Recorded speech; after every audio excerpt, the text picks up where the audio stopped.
Ó, infelizmente as tensões sobre uma guerra nuclear estão aumentando cada vez mais e ontem a Coreia do Norte testou um míssil balístico intercontinental que pode levar ogivas nucleares. É o maior míssil balístico intercontinental já testado, só para você ter ideia, é muito, muito grande e ele tem um alcance que pode chegar da Coreia do Norte até a costa oeste dos Estados Unidos. Costa oeste é ali onde tem Califórnia, Los Angeles, tudo mais. Pois bem, ele também pode chegar ao Havaí, Guam e outros territórios norte-americanos. Esse míssil foi testado a uma altitude de 6.200 quilômetros. Ele viajou 1.080 quilômetros e caiu num território que é do Japão, é numa área econômica do Japão. Vou até te mostrar aqui onde caiu o míssil, para você ter ideia. Tá aqui, ó, Coreia do Norte.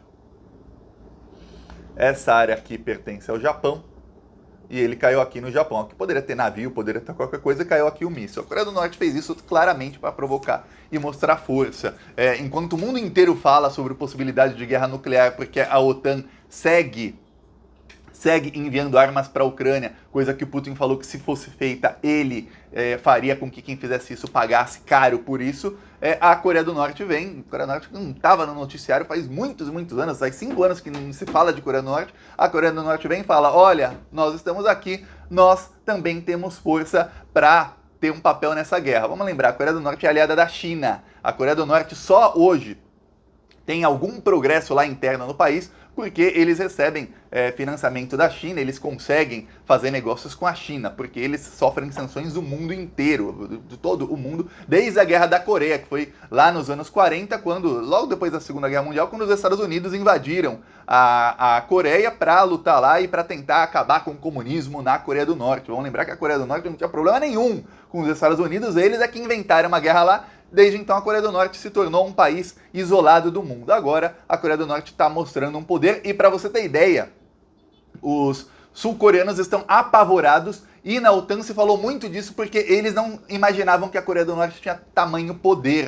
Eles evoluíram muito de 5 anos para cá no poder de destruição. Eles não imaginavam 5 anos atrás, quando o Kim Jong-un e o Trump estavam batendo frente a frente, lá em 2017, 2018, não imaginavam que a Coreia do Norte algum dia teria um míssil intercontinental que poderia chegar aos Estados Unidos. Tinha ali a ameaça, tudo mais, mas agora não. O míssil foi testado e, pelos cálculos que fez o governo do Japão, o Ministério da Defesa de lá, o míssil caiu exatamente onde eles queriam, ou seja, tem uma precisão. Diante disso, a Coreia do Sul fez testes também com mísseis de curto alcance, dizendo, podemos destruir aí a Coreia do Norte. O que está acontecendo é o seguinte, eu vou te falar, a Rússia e a China jogaram seu pitbull. É assim, você tá numa briga de gangues, imagina uma briga de gangues, e aí alguém tem um pitbull loucão, o pitbull loucão é a Coreia do Norte que vai lá e a gente sabe, tem um estigma sobre a Coreia do Norte de que eles não medem consequências, a grande mídia faz um terrorismo com as pessoas de que o Kim Jong-un ele é uma pessoa louca, tudo mais, e tá aí, ele vai lá e mostra, já que eu sou isso, então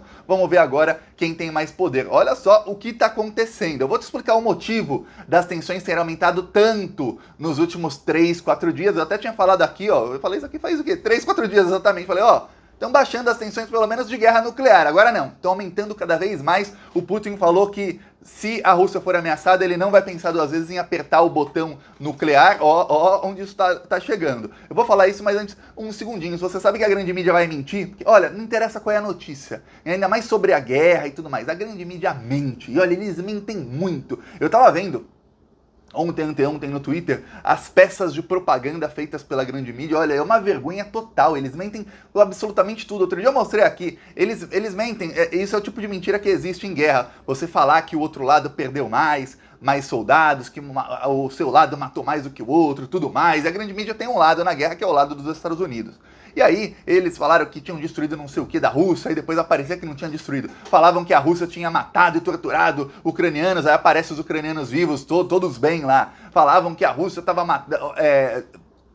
que a Rússia detonou um shopping center com 400 pessoas, aí depois mostraram vídeos do shopping mostrando que ali dentro só tinha soldados neonazistas. Aí você fala, peraí, mas tem tanta mentira de um lado, as mentiras do outro lado eu não consigo ver muito porque a mídia russa está banida. Eu consigo ver as mentiras que são disseminadas pela grande mídia brasileira que alcança milhões e milhões de brasileiros todos os dias. Aí, olha só, eu peço pra você se inscrever no canal, que aqui pelo menos a gente tem uma análise que a gente mostra o que tá acontecendo, pelo menos, sem cair nesse conto de fadas aí que a mídia mostra, que é um conto de fadas em que os Estados Unidos são um país que defendem a liberdade e a democracia, e que os Estados Unidos fazem um bem danado pro mundo inteiro, e que a Rússia, eles são os piores do mundo. E eu não tô nem defendendo a Rússia, eu defendendo o Putin, mas a narrativa deles é uma narrativa para emburrecer as pessoas.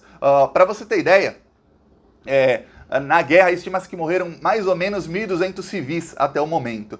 Só para você ter ideia, quantas pessoas morreram de fome de 2016, do golpe de Estado que foi dado no Brasil, até agora? No Brasil, quantas pessoas morreram de fome? Vocês fazem ideia? Eu vou te falar. Uma pessoa a cada 2 dias é a estimativa por baixo. A gente sabe que esse número deve ser mais alto. Então já morreram mais de 1.200 pessoas de fome no Brasil, fora as mais de 115 milhões de pessoas que estão em segurança alimentar, por uma ação que é uma atitude de guerra. Os Estados Unidos financiando grupos no Brasil para dar um golpe de Estado, financiando o poder judiciário com juízes corruptos e procuradores corruptos para derrubar um governo, colocar um governo fantoche, que era o governo Temer, depois colocar um outro governo fantoche, que era o Bolsonaro. É isso. E aí as pessoas no Brasil aqui, 115 milhões, passando fome nesse exato momento, e milhares literalmente morrendo de fome no Brasil. Eu te pergunto, isso é uma estratégia de guerra sim ou não? Me diz, isso é guerra sim ou não? Porque se isso for guerra, eu vou falar, a situação do Brasil é 100 vezes pior que a da Ucrânia. A Ucrânia nem tem 115 milhões de pessoas para passarem fome. No Brasil tem, nesse exato momento, 115 milhões de pessoas que não sabem o que vão comer quando vai ser a próxima refeição. Só para você ter ideia. Aí, olha, a grande mídia não mostra isso. Simplesmente não, isso aí é coisa do acaso. Você até vê a miséria no Jornal Nacional todos os dias, eles não mostram quem que é o responsável pela miséria, que é o governo Bolsonaro, e não mostram o que fez, qual foi o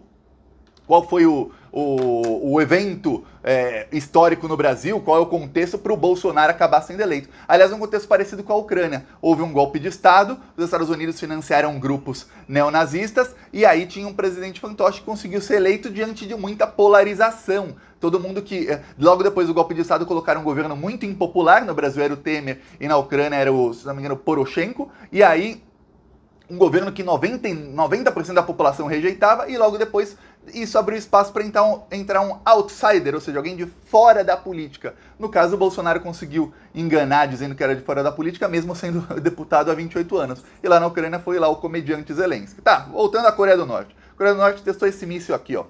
Esse é o míssil aqui, ó, tá a foto no The Guardian. Esse míssil foi mostrado pela primeira vez em 2020. Eu lembro quando esse míssil foi mostrado numa parada lá na Coreia do Norte, numa marcha lá, mostrando força. Eu lembro de toda a mídia ocidental, e aí eu falo da Europa, a mídia brasileira, o New York Times, a CNN, os Estados Unidos, fazendo piada, dizendo, estão mostrando um monte de míssil que não chega a lugar nenhum. Pois bem, agora a Coreia do Norte mostrou, chega assim.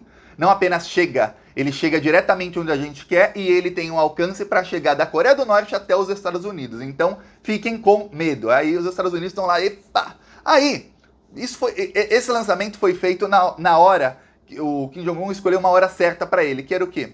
3 horas antes de uma reunião da OTAN. O Joe Biden saiu dos Estados Unidos, foi para Bruxelas para se reunir com os outros líderes da OTAN. Aí o contexto é o seguinte, a OTAN começou a se expandir para perto da Rússia, a Ucrânia é um local que é extremamente estratégico para a Rússia, porque ali tem fábricas de armas químicas, tem fábricas que podem produzir até armas nucleares. Essas fábricas foram financiadas pela Rússia e pela União Soviética, e dali até Moscou, de Kiev até Moscou, eu nem vou falar da fronteira, de Kiev até Moscou, um míssil, uma bomba atômica chega ali em 5, no máximo 10 minutos, e não daria tempo da Rússia nem piscar e alguém explodiria Moscou. E tem uma coisa sobre ogivas nucleares que muita gente não sabe. A partir do momento que a ogiva foi lançada, ela pode ser interceptada? Pode. Mas se ela for interceptada, imagina você lançar um míssil numa bomba nuclear que está voando. Essa bomba vai explodir. Então, o problema da Ucrânia é o seguinte, como ela tem fronteira com a Rússia, fica muito perto de Moscou, mesmo que a Rússia conseguisse interceptar essa bomba atômica, ela já explodiria em solo russo.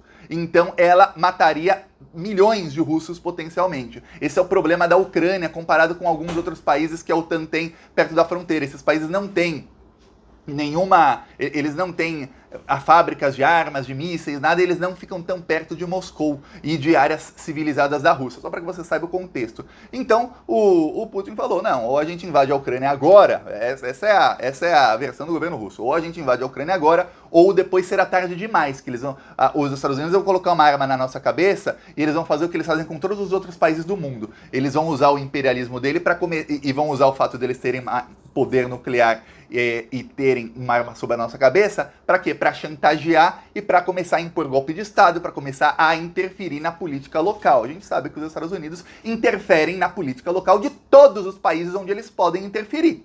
Ou você acha que não? Não, interferem. Então a Rússia invadiu a Ucrânia. Até então, era uma guerra da Rússia com a Ucrânia. Mas a OTAN, a Ucrânia não era parte ainda da OTAN, não é ainda, a OTAN resolveu entrar na guerra e municiar a Ucrânia com armas, e a Rússia já tinha avisado no começo da guerra, ó, quem interferir vai sofrer consequências. O que acontece? A guerra começa a custar mais caro para a Rússia porque a Ucrânia começa a ter mais armas. Armas fornecidas pela Inglaterra, armas fornecidas pela Suécia, armas fornecidas pela OTAN. A OTAN começou a usar a Suécia, que não está na OTAN, para fornecer alguns tipos de armamentos, que aí falou, não somos nós, é a Suécia que é neutra. Só que a Suécia é neutra, recebe o armamento da OTAN e repassa para a Ucrânia. Pois bem, na OTAN, eles decidiram o seguinte, que eles vão continuar enviando armas para a Ucrânia. Aí a Rússia se irrita, a Rússia fala, peraí. Quando tem algum problema lá no Oriente Médio, se é algum aliado de vocês invadindo outro, vocês não estão nem aí. Vocês dizem, não é problema nosso, e eu com isso? Israel invadiu a Palestina, e eu com isso? Eu não tenho nada com a Palestina, não tenho nada com Israel, ok. A Arábia invadiu o Iêmen, e eu com isso? Vou continuar vendendo arma para a Arábia, vou continuar vendendo míssil para a Arábia, dane-se o Iêmen. Mas já morreram 400 mil pessoas inocentes, estão matando, torturando, estuprando, fazendo tudo de ruim que você imaginar lá. E aí? Não é território da OTAN. Tá, aí a Rússia invadiu a Ucrânia, que também não é território da OTAN. Aí a OTAN começa a mandar arma. A Rússia fala, peraí, hipocrisia. Vocês impõem sanções a nós, impõem sanções à Venezuela porque vocês não gostam da Venezuela, impõem sanções à Coreia porque vocês não gostam da Coreia, querem impor agora a China e a outros, mas vocês não impõem sanção a países que invadem outros. Aí tem gente que foi doutrinada pela mídia e fala, mas a Rússia invadiu um país soberano, como se os Estados Unidos não tivessem invadido mais de 70 países soberanos nos últimos tempos. E, inclusive, a nova tática de guerra dos Estados Unidos é não invadir, é promover golpes de Estado. Os Estados Unidos promoveram aqui no Brasil um estrago muito maior do que na Ucrânia, não precisou destruir cidade, mas já morreu muito mais gente aqui no Brasil do que está morrendo na Ucrânia. E eu vou falar 1 milhão de Covid por conta desse governo, só de Covid 1 milhão, sem precisar derrubar um míssil. O estrago foi muito maior, são 114 milhões em insegurança alimentar nesse exato momento, que dá 3 vezes a população da Ucrânia, só para você ter ideia. É tática de guerra? Volta a perguntar, sim ou não? Aí, o que acontece? Como as tensões estão aumentando, tem um país que todo mundo acaba respeitando, principalmente lá na OTAN, por medo deles não terem praticamente nada a perder, porque é um país pequenininho, é um país que já está isolado do mundo, é um país que não adianta impor sanção contra eles porque eles já estão sofrendo todas as sanções possíveis e imagináveis há 6 décadas e eles continuam lá, que é a Coreia do Norte. A Coreia do Norte foi lá e falou, temos aqui uma bomba atômica. Nem precisa a Rússia apertar o botão nuclear. Nós temos a maior bomba atômica já testada, o maior míssil intercontinental já testado. Não colocaram uma ogiva nuclear, mas eles têm a ogiva nuclear para colocar dentro do míssil. Você viu o tamanho do míssil? Para você ter ideia, eu vou te mostrar o míssil russo que os Estados Unidos ficaram apavorados, que é o Tsorkin. O Tsorkin, você vai ver o tamanho dele, e aí você vai comparar com o tamanho desse. Eu falei Tsorkin, mas é Tsirkon. Esse é o tamanho do Tsirkon. Foi testado, a Rússia mostrou ele pela última vez, um pouquinho antes de começar a guerra. Eu até fiz um vídeo aqui, mostrei e falei sobre esse míssil. O outro, que é o Kinzhal, que a Rússia destruiu uma base na Ucrânia e apavorou a OTAN, porque eles não detectaram, e o fato deles não terem detectado, para eles é assim, caramba, quando a gente viu já tinha explodido o negócio, é desse tamanho aqui. Agora eu vou mostrar novamente o tamanho do míssil que soltou a Coreia do Norte. Olha o tamanho dele comparado com um caminhão.